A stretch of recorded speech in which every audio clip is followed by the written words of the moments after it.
beside myself with excitement over this class. Professor Andrew Macintosh is here. He is outside of I don't know how to describe him. He is one of the top Hebrew scholars of our era. He has taught Hebrew at Cambridge University for over 40 years. When the British church, the Church of England, wanted to retranslate the Psalms from Hebrew into English, because this had not been done for hundreds of years, and if ever, they went to Dr. Macintosh to do this work in the 70s. He's a scholar beyond measure. He has been at Cambridge as a student, as a tutor, as a professor, as a dean, as a chaplain, and as a president. And Cambridge, if y'all don't know, it's the Texas Tech of England. It is an outstanding school, rivaled, he would tell you, by no one. My son, an Oxford grad, would say rivaled by Oxford, but Dr. Mack would not agree. And so what we're going to do is we're going to convert this into a Hebrew class today. Now, you may be saying, ew. Don't say ew, that's not a Hebrew word. From here on out, we need to learn Hebrew. So I'm going to, out of deference to my preacher, Ken Dye, I'm going to ask one question before we delve into the Hebrew. The question is this: where did you get started in understanding that the Bible applied to you and your life? Tell us the story, and then we'll get into Hebrew class. Well, I think the thing started because of the nasty man with the mustache. Can I get a little more volume on him? The nasty man with the mustache. I was born in 1930, right at the end of 1936, in a town called Eastbourne on the south coast of England, 20 miles away from France. And by the time I was 4, trouble had started with the man with the moustache, and he didn't like us very much, and he started bombing us. And so I, as a child of 4 and 5, my first real understanding of anything was bombing. The house in which I lived, the windows were blown in 1940, 10 times in 1 year, with bombs falling all around. And I lost some little friends and all that, of course. It was awful, horrific. But it was formative. I didn't know that anything else happened. I thought this is normal. You know, bomb 4 o'clock, bombs will be coming. But of course, and the other aspect of it was that my father was a priest of the Church of England, and he used to roar off on his motorbike, dodging the bombs, to care for the wounded and the dying in the crumbled houses all around. So that seemed to make sense. It seemed to make sense of the bombing, that somebody would risk, and my beloved father would risk his life to go off to look after people. So I think that's where I put 2 and 2 together and made the decision that Christian faith was the answer to this. Very shortly after, this was cemented because I was told I had to learn Psalm 43 by heart. I'm going to say, give sentence with me, O God, and defend my cause against the ungodly people. Deliver me from the deceitful and wicked man. Oh, it made complete sense of the bombs and everything. I've been delivered from the deceitful and wicked man. And my job now was to go to the altar of God and give thanks to him and worship him. And so I suppose it's a kind of conversion experience, I suppose. Is that, Lou? Yeah, that's good. That's good. So within the framework of this, you find yourself, you did well in school. Yeah. And you got into Cambridge. And this is probably, you had probably not heard of Texas Tech back then. I heard something not about I heard something about a yellow rose. Yeah, the Yellow Rose of Texas. I'm going now to see. Yeah, that we didn't have roses in Lubbock. Lubbock is what Isaiah prophesied about, where the mountains have been brought low and the valleys have been lifted up. And it's pretty flat. But you went to Cambridge. Before you went to Cambridge, what languages had you studied in school? Well, I went in England to a public school, which in England means a private school. It's obvious, isn't it? Yeah. And they taught me Latin and Greek and ancient history. Those are we had to learn French, of course, because they were our neighbours. But really, the ancient languages, classical languages. And so you learned Latin. Yep. You learned about the Roman who went into the McDonald's and ordered 5 hamburgers. Yeah. So Roman numeral 5. 5 hamburgers. Okay. You see why I'm becoming a wreck. So you go to Cambridge already equipped with languages that would frustrate many people to learn, but you go and why did you take Hebrew? I was instructed to. I was told, you go there on Monday and you start learning Hebrew. And I said to myself, I can't, shan't, won't, don't like it. I'm going to write to my member of parliament and get out of this.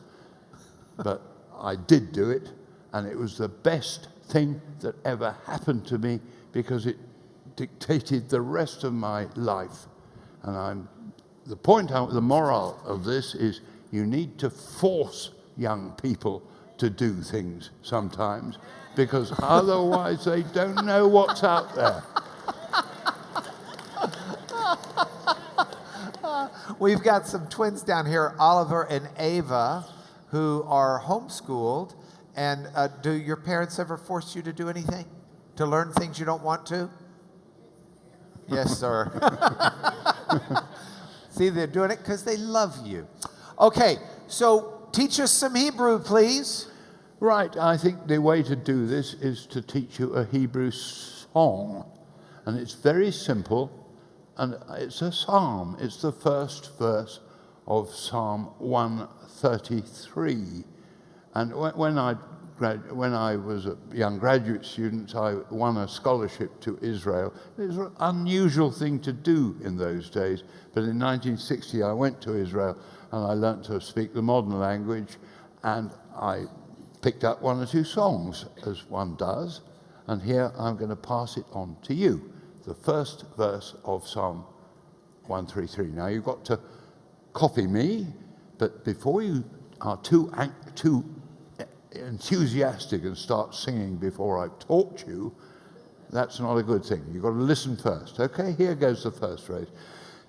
Hine ma tovu manayim. I'll get a better tea. Me. Let's try again. Hine ma tovu manayim. Brilliant. And again, because it's so good. Hine ma tovu manayim. Shevet achim gam yachad. Shevet achim gam yachad. Put those 2 together. Hine ma tovu manayim. Shevet achim gam yachad. Children all used to shout out, he's behind you. I thought it might help if we put the lyrics up for people. So if we could go to the ELMO. Oh, wait. Here, let's put it into English letters. And maybe you can teach us this way. Yeah, my gratitude is very great. My appreciation. This is the way we did it in Lubbock. I was worried though, because people coming up behind me, you know. Anyway, he did. Hinema tovu manayim shevet achim gam yachad. And again, hinema tovu manayim shevet achim gam yachad. Hinema tov, hinema tov, hinema tovu manayim. The last one. So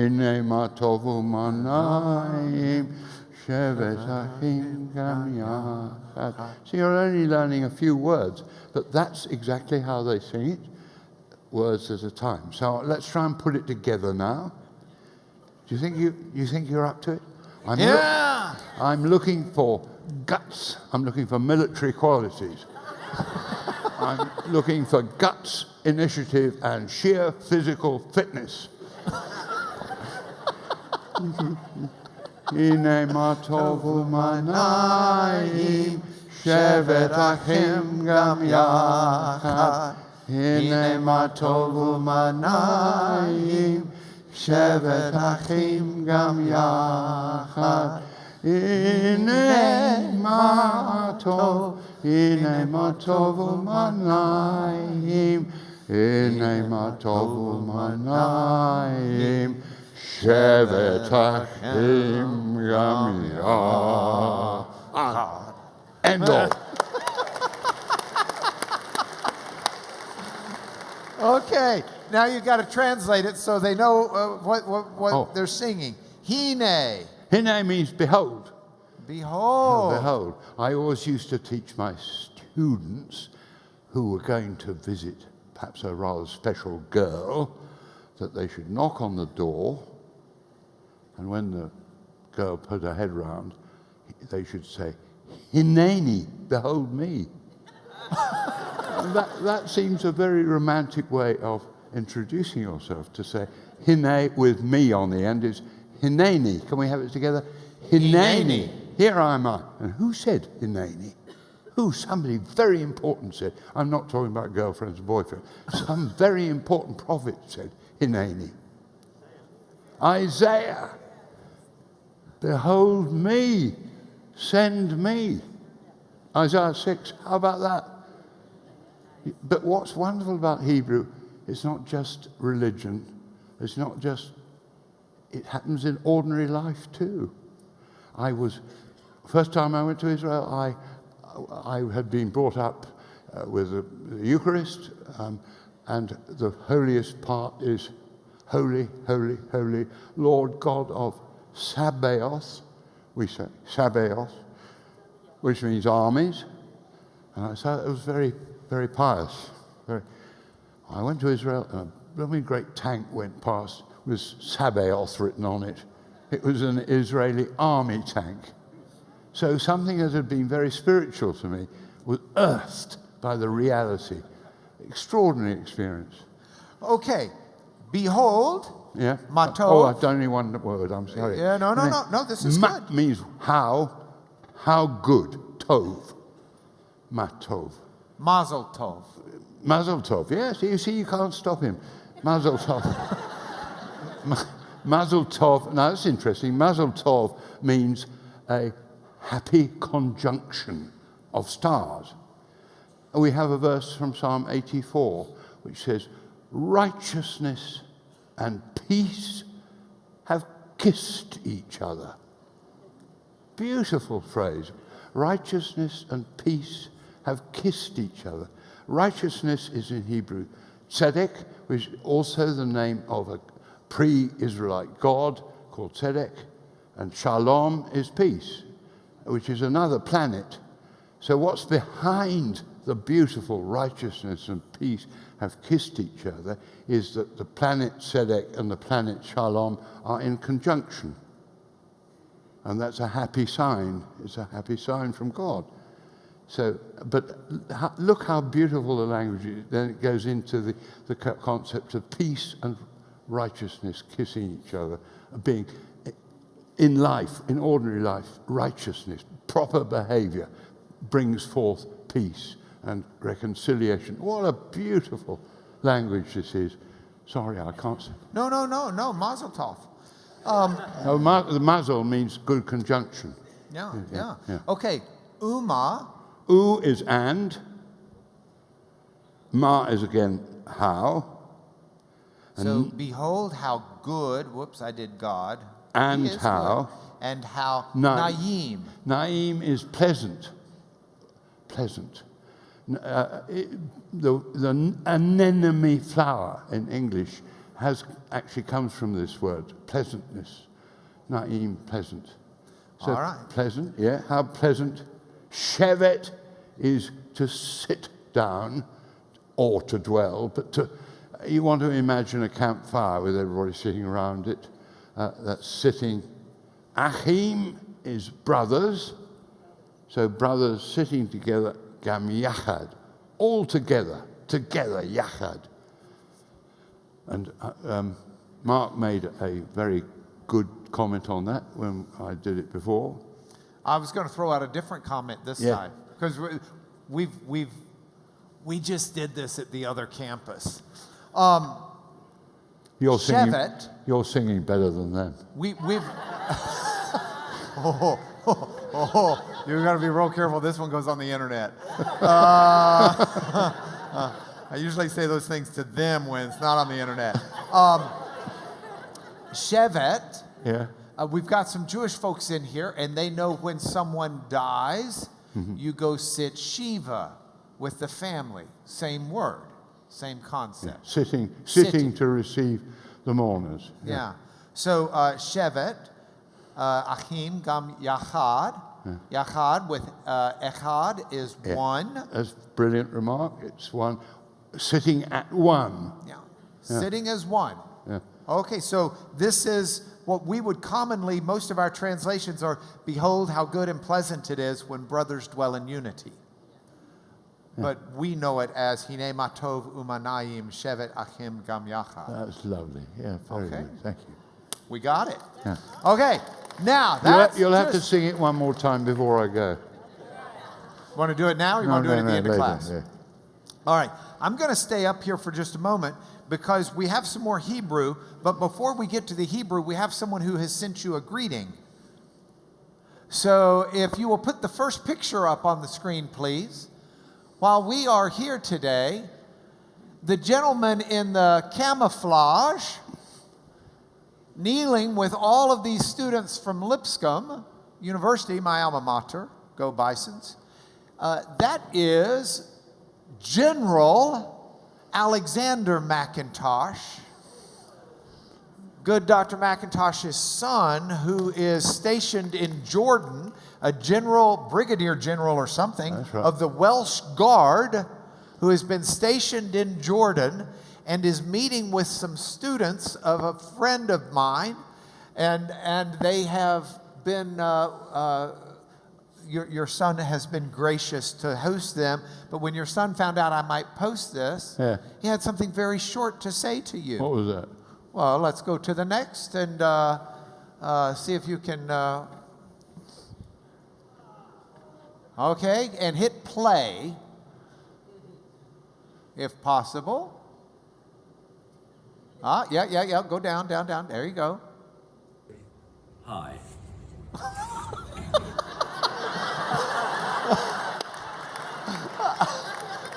He's a strong, silent military type. No, in fact, he is been seconded by the British Army. We have long connections in Jordan, which is one of the most sensible Arab countries. Actually, they're very pro-Western. They're good, and he was posted there to put up a rapid reaction force in case the baddies from Syria started coming across. And he did that very successfully. And the King of Jordan was very impressed with him, and so he's made him his personal military advisor. So he advises the King of Jordan. Right? So, all right. Here is the lesson that I want us to have today. This is the Hebrew lesson that you're going to teach us. And as I can't help but throw stuff in periodically, I'll throw some stuff in periodically. But most welcome. thank you. You're becoming wiser every second. That I spend around you and or my wife. So here's the deal. When we read the Bible and we read the Old Testament, how many Hebrew Old Testament words would you say there are? Me? Yeah. I can't do maths. Can't do math. Well, everybody's got an Achilles heel. I would suspect, I could be wrong, Professor Cloud, you don't know how many there are, do you? Roughly 7,000. The average English vocabulary is somewhere between 50 and 60,000 words. So they have about one word for every 8 of ours. That means their one word has to do 8 times duty. Right? So these words have a full semantic range. You never want to say this Hebrew word means that. It never means one thing. It's got a full semantic range. You with me? I tell you that because we have a tendency to read our Bibles where they have to translate oftentimes one word with one word. And we lose that semantic range. So I thought you could help us understand this by looking at the body parts that are most frequently used in the Old Testament Hebrew and give us what the meaning of those body parts was in terms of when the reader reads them and they see ear, they don't just think of that one of those 2 things sticking on the side of the head, but they've got more meaning than that behind the words. So would you give us an anatomy lesson? Yeah. Let's start with something fairly straightforward, eyes, because this is also true in English. The eyes see physical things, but you also have an extended meaning when you explain something and the other person says, "Oh, I see." So see can mean perception, not just physical perception, but mental perception, to understand. But that's a good simple one because it's the same in both languages. If we talk about ears, the implication of ears is hearing and obedience. So if you listen, then you obey. That's ears. I think that's quite. We have a saying of Isaiah. Ears, they have eyes, but they don't see. They have ears, but they don't hear. And they have, I've forgotten. Heavy. No, their ears are heavy. That's right, their ears are heavy. They have eyes that they don't see. They have ears which are heavy. So I thought when I first read that, we're talking about a Labrador dog with heavy ears. But heavy ears means they are so heavy that they're not fine-tuned. So there's some implications of hearing. Okay, so on the way over here, we drove with haste from the other campus to this campus, but in the process, we were talking, and Dr. McIntosh said something that I thought was very sensible, profound, and good. He says, if you want to understand the Old Testament, you need to understand Hebrew. If you want to understand the New Testament, you need to understand Hebrew, which is interesting because the New Testament's written in Greek. But you need an understanding of Hebrew. So I want to throw out a New Testament passage that I think you help us understand when we see this. Yeah. Jesus teaches a lesson, and then he says, let him who has ears to hear, hear. Does that mean more than simply listen up? No, I think it means to obey. To obey. Yeah. To obey. When you've heard this, you fall into line. It's not actually very different from seeing and understanding. But the ears, rather, hearing the words, and the words must be obeyed, or you have to be consistent with them. Okay, some of you are Greeks, took Greek. I know a number of you come up to me afterwards, and someone's going to come up and say, yeah, that Greek word that's translated obey is actually two Greek words put together. Hoop, which means under. It's a hoop, under. And akuo, which means we get acoustics from it, to hear. To hear and come under is to obey. Same idea. Yeah. So when we look at passages in the Hebrew Old Testament that talk about ears, the readers in their day would have been thinking more than just simply the appendage. They'd be thinking about understanding. Yeah. All right, give us more. Well, before we've also got a nice one in English. Shakespeare says in Julius Caesar play, he says, "Friends, Roman countrymen, lend me your ears," which I used to thought was a scream when I was a child. You can't pull your ear off and give it. But of course, it's a lovely expression for listen up. There's listen up for you.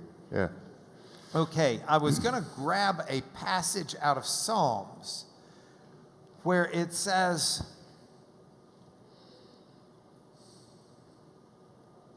that's all right. I'll grab it in a minute. Give us another word. The next word I'm going for is noses. Noses are anger, snorting. And there's the af Adonai, the fury of the Lord, snorting anger. If you read Psalm 18, you'll see a lot of snorting anger. Now, the Bible is not afraid of what we call anthropomorphisms, talking about God in human terms. One of the most lovely ones is, I think, Sarah. The Lord knocks on her tent door, and she puts her head out and says, "Oh, it's you." She says, "Oh, if I knew you were coming, I'd have baked a cake." It's so beautifully natural and anthropomorphic. Yeah? But the snorting anger of God is something you are to be very much afraid of.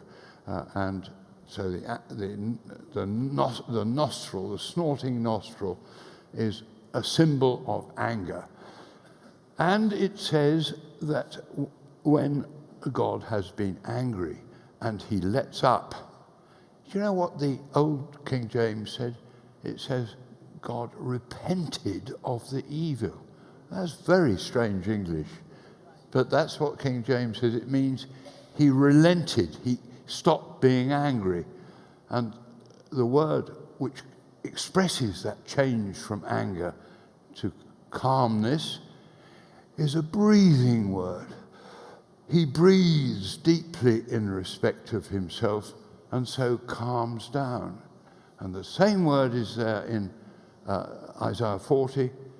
Nahamu, Nahamu, Ammi, comfort ye my people, means make them breathe slowly. Calm them down. Calm down, my dear. Have a cup of tea. Take some deep breaths. That's the taste of Hebrew. That's what the rabbis call it, the taste of Hebrew words. They taste. They really have a taste. And the taste is calming down and breathing slowly from the snorting of anger. Now, some of you are going to panic and say, well, what does this mean that God snorts in anger and then God calms down? It makes God sound like an emotional wreck who needs to be on medicine. Let me urge you to understand that the Bible is written in ways to try and understand God for people, not just us today, but for people in the day in which it was written. And so the Bible will use anthropomorphisms, use human terms to help us understand something about God. And our job is to try to understand what that really, the deeper level of understanding and meaning that we can get from that. And a good example will be, it talks about God's hands and the arm of God rescuing Israel from Egypt with his strong outstretched arm. And it's not that God had an arm that was out there. In fact, what does arm mean in Hebrew? Give us an arm, actually, the outstretched arm means, it means punching. And it did, if you go into the Sinai desert, it shows there are carvings of pharaohs thumping the Bedouin people, the natural people. It's this outstretched arm. And the Bible has taken that from the Egyptian pictures of thumping people. So, but then there's a lot more about arms. If you are depressed in Hebrew says your arms hang slack. So it's a word picture of a depressed person. Isn't that beautiful? I mean, not for the person, but a wonderful picture of a depressed person. And if you want to encourage somebody, you strengthen their arms. You brace them up in a military way again. So strengthening people's arms means encouraging them. We have a phrase, I know, strengthen the weak arms somewhere, which is strengthening. And then we're going down from that, we go to the hands. Hands are for work. The work of my hands is ordinary work. And God made the stars with his hands, and he did the fine tuning with his fingers. So fingers are an indication of fine work, craftsmanship. So that's hands and fingers. We've done nose, mouth. Mouth, and best story about mouth is when Isaac was marrying Rebekah, and the servant went to find Rebekah, and he discussed the matter with Rebekah's father and said, are you willing to marry Isaac? To the father. The father said, fine. They paid bride price and all that. And then they say, let us ask the mouth of Rebekah. Ask the mouth of Rebekah. Now, what does that convey? It conveys a personal question to her. Are you happy with this? You. Because girls in those days didn't always have a choice in the matter. But let's ask her mouth. A little tiny example of Hebrew gentility and manners and courtesy that the girl is asked. Mouth. And the mouth of the Lord has spoken. That means it's the real biz. It's not, we're not making it up. It comes from his mouth, Okay, so next week I'm going to continue, God willing, my series on science and faith and how they integrate. And I think that you're going to be a little stunned. This is extremely helpful when it speaks of God's handiwork and the work of his hands in making the universe, but then it talks about the work of his fingers. The concept being taught there is that this universe was not something thrown together, that it's something God deliberately, finely tuned and crafted and paid great attention to detail. That speaks to us about science, because science is how we understand this world. And when we understand from faith that God has finely tuned it and told us to pay attention to it and told us to observe it and told us to use it to combat the problems of this world, it's extremely relevant. So y'all are going to be able to say, oh yeah, McIntosh said something about that. Next one, heart. This is a very important one. The heart is the thinking organ in Hebrew. You would think it's the brain, but they did have no conception of the brain. They didn't know what it was. I don't think they just didn't understand it. But the heart was the thinking equipment. And it still is in modern Hebrew to this day. A road sign up on which says there's a bend coming, says, seem lave, put your heart onto the matter because there's a dangerous curve coming. Be careful, caution in other, but your heart is the thinking equipment. And there are many examples. I know that Mark has got some examples of this which have interested him. So if he's ready, so I'll let him. Look, for example, at Psalm 9, verse 1. And here's the reason why. I am convinced that, and this I'll explain some of this next week as well. I'm convinced that too often we think because we're trying to hear the voice of God, maybe, or maybe because we're still intrigued by the mystery of the Spirit of God and how the Spirit of God works, that we tend to think that how we feel carries a different weight than it should. And I'm afraid sometimes we don't recognize how important it is what we think. And that's why it's so important what we feed our mind. It's so important the things we look at. It's so important the things we learn. Because what we think dictates reality in a way unlike what we feel. And if we understand that the heart is the thinking organ is a state, organ, then look at a passage like Psalm 9, verse 1, and see how much more sense it makes.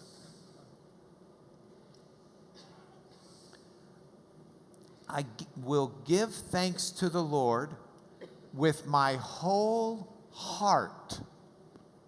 This is not an emotional thanks. This is a thoughtful, deliberate, intelligent thanks. And so there's a parallel phrase underneath. We've talked a lot in here about how Hebrew poetry will parallel to give a nuance of meaning. I will give thanks is said in another way of I will recount. So I will give thanks to the Lord. I will recount with my whole heart is of all your wonderful deeds. That's what I remember. That's what I recall. That's what I think about. So this is not a call to an emotional reaction to God, though there are places where that's called for. But this is a call for thinking. I'm going to intellectually remember what God has done for me. And I'm going to declare it, and I'm going to thank Him for it. Did y'all sing in the Church of England, count your many blessings, name them one by one? Yeah, I have heard that, yeah. Yeah. Can you do that in Hebrew? I could, okay. But I'd need notice.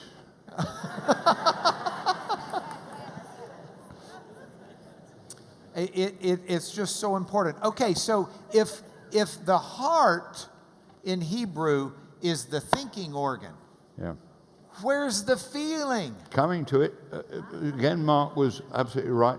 We've got some nice, cozy ones on heart too. Comfort ye, comfort. Speak to the heart of Jerusalem and cry unto her that her warfare is accomplished, finished. Speak to her heart means reason with her. Show her by historical actions and so forth that it's done. Oh, that's good. How about... and in Hosea leads his... God leads his bride, meaning the people of Israel, through the desert. And it's all done in girl-boy talk. He, God, speaks to her heart. He chats her up with intelligent reasonings that she should stay faithful to him. That's another beautiful heart one. Now, so emotion is lower tummy.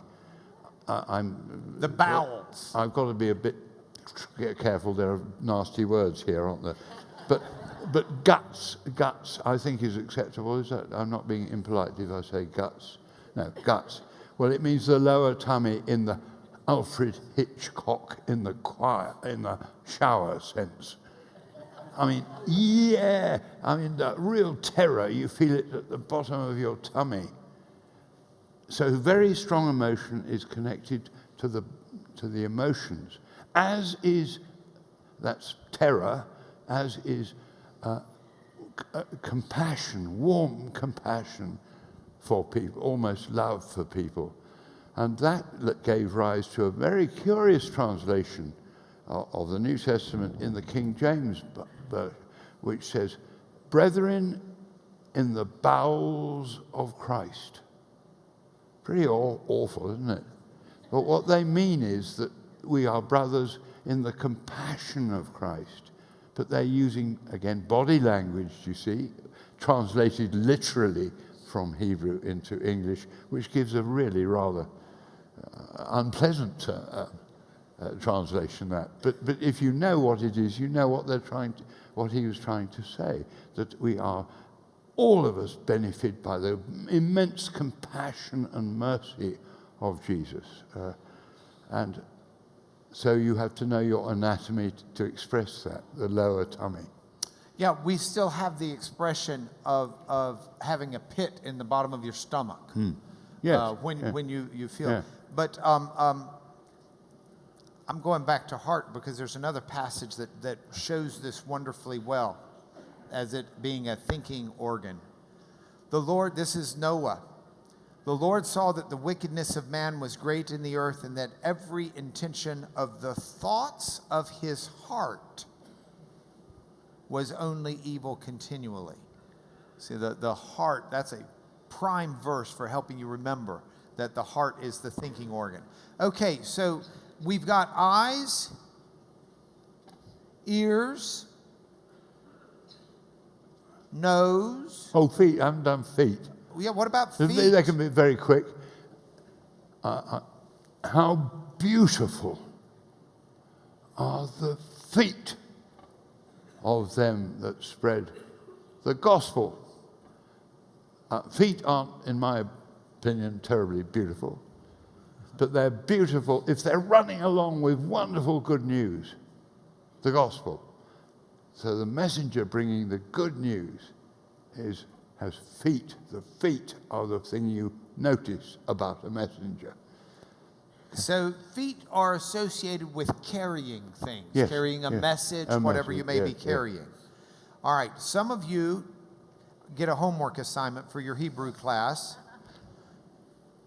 And here's the homework assignment. If you've got a phone, take a picture of the screen.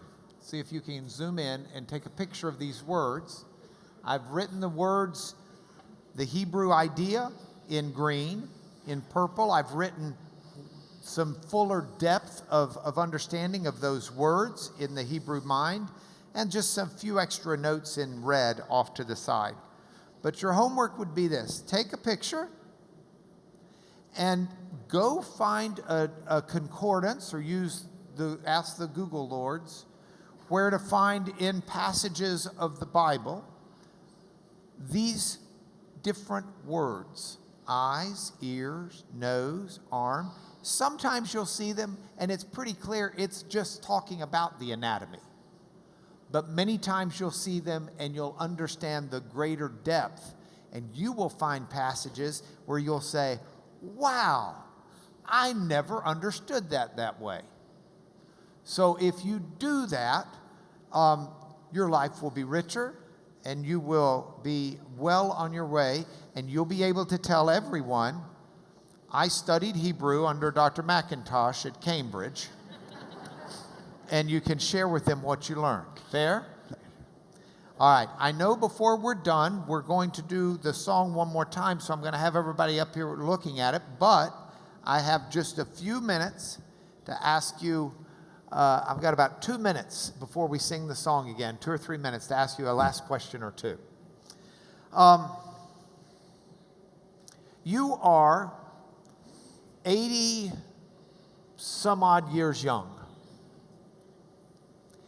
We've got a full age spectrum here. So I'd like to ask you, what advice would you give to someone who is a young person, yet to go to college, and then someone who's college age into their 20s, then someone who's hit that middle of life, and then someone who is at the point where the end is closer than the start. Is that all?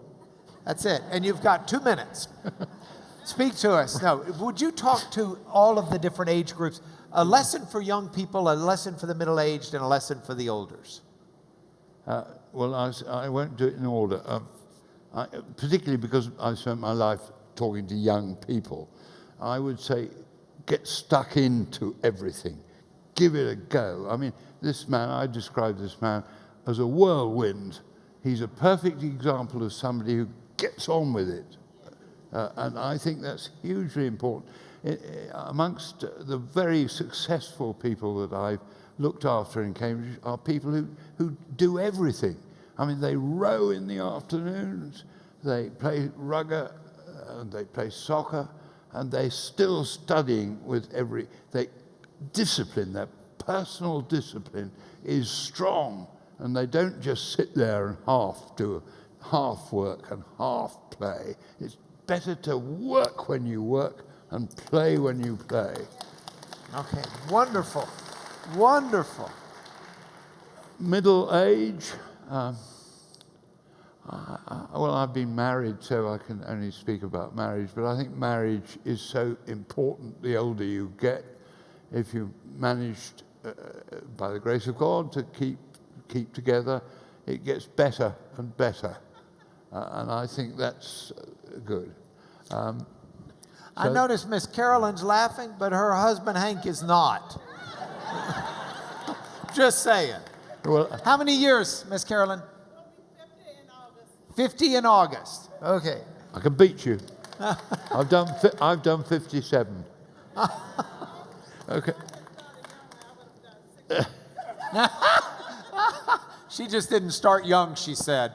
Old age, because I'm in that now. In fact, when Mark did me the great honor to invite me back here to give another lecture, I did say I must impose one condition on my coming back again, that I should be still alive. So now I would say in old age, this is the part of the body you have to keep going. That's the most important one. If you keep it going in any way you can, by learning Hebrew verbs, or by mathematics, or by doing crossword puzzles, or bridge, all those things that use your brain keep you going. So that would be my thing there. I think that when the Great Reaper starts appearing, I think one should relax, because there's nothing you can do about it. And you say with the good Lord, who couldn't relax when he said it, "Into thy hands I commend my spirit." You relax and let go and give it to him. He gave it, you give it back. Yeah. And you're thankful with that. Yeah. Would you join me in thanking Dr. McIntosh?